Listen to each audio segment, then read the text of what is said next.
Russian President Vladimir Putin assures Tucker Carlson that Zelensky can bring about peace. In a recent interview with conservative commentator Tucker Carlson, Russian President Vladimir Putin stated that the peace between Russia and Ukraine can only be achieved via the leadership of Ukrainian President Volodymyr Zelensky. The two-hour conversation, which the former Fox News anchor made public online on Thursday, featured Putin's repeated assertions that he was willing to negotiate a ceasefire in the war. He accused Zelensky of signing a decree to halt negotiations on behalf of the U.S. and referred to Ukraine as a satellite state of the U.S. Setting on February 22, 2022, Russia attacked Ukraine. While the governments of Zelensky and Putin did meet for talks in the early months of the war, they subsequently ceased talks when it became apparent that nothing was being accomplished. Shortly after talks concluded, Putin announced that Russia had annexed 4 regions in Ukraine. While Zelensky did not explicitly rule out meeting with other Russian officials, he did sign a contract prohibiting negotiations with Putin. Zelensky remarked, Putin, does not know what dignity and honesty are, as reported by Reuters.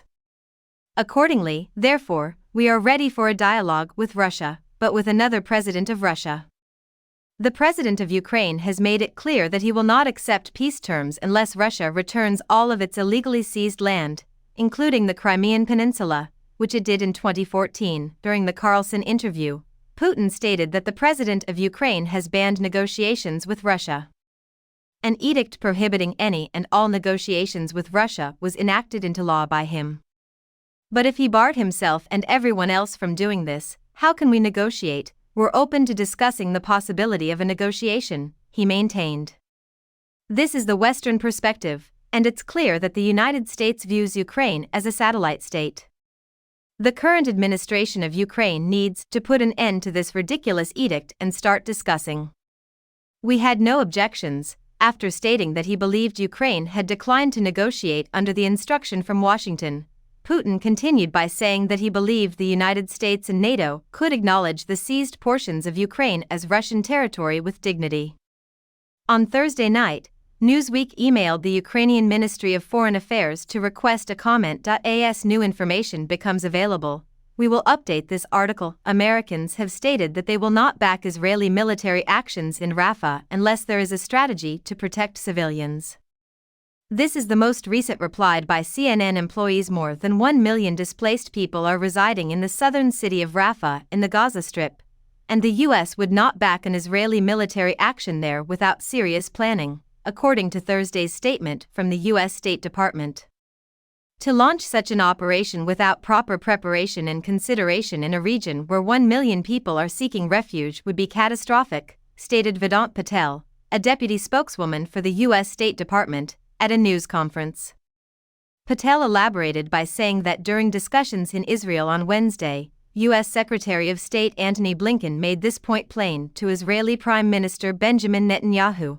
The Israeli Defense Forces is getting ready to fight in Rafah, as Netanyahu announced on the same day. Medical facility in Gaza struck by deadly attack, according to journalist Kader Zainoun, who got his information from health officials in Gaza City. 5 people were murdered on Thursday in an Israeli bombing that targeted a room at the Al-Shifa hospital in the city, as reported by CNN.U.S.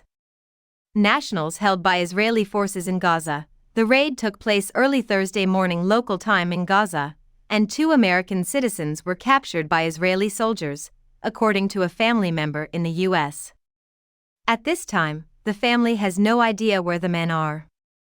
CNN has requested a comment from the Israeli Defense Forces. What happens to the United Nations Relief Agency in Gaza?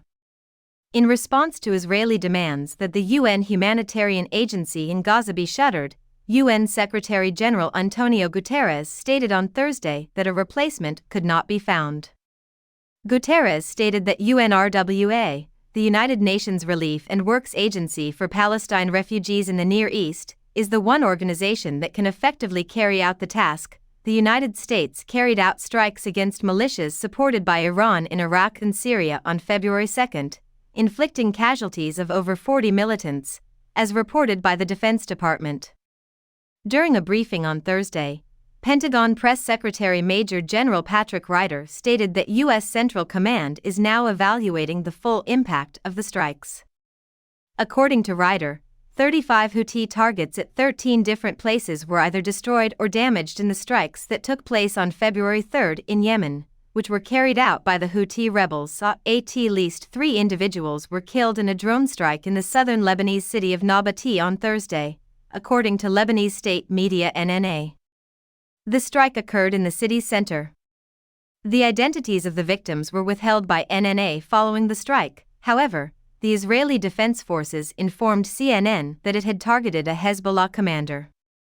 Israeli military officials claimed on Thursday that their dozens of planes stationed over Lebanon could turn into hundreds within minutes of taking off in the event of a conflict. Israel has been requested by Australia for additional evidence regarding allegations against UN humanitarian agency employees, replied by CNN employees according to Foreign Minister Penny Wong.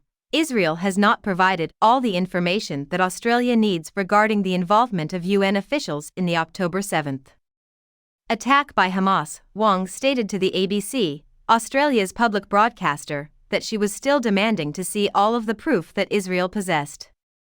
In response to Israeli accusations that 12 out of 13,000 UNRWA employees in Gaza were complicit in the Hamas attack, Australia, along with the US, UK, Canada, and Germany, halted financial funding for the agency.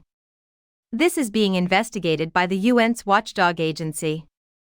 According to Wong, she had a conversation with UNRWA Commissioner General Philippe Lazzarini on Thursday, but instead of asking for proof of the Israeli accusations, they discussed how to rebuild trust and resolve the problems. According to Wong, the main focus is on ensuring that other donors, especially those who have not yet contributed their next round of core funding or operational funding, can achieve this confidence by the end of the month.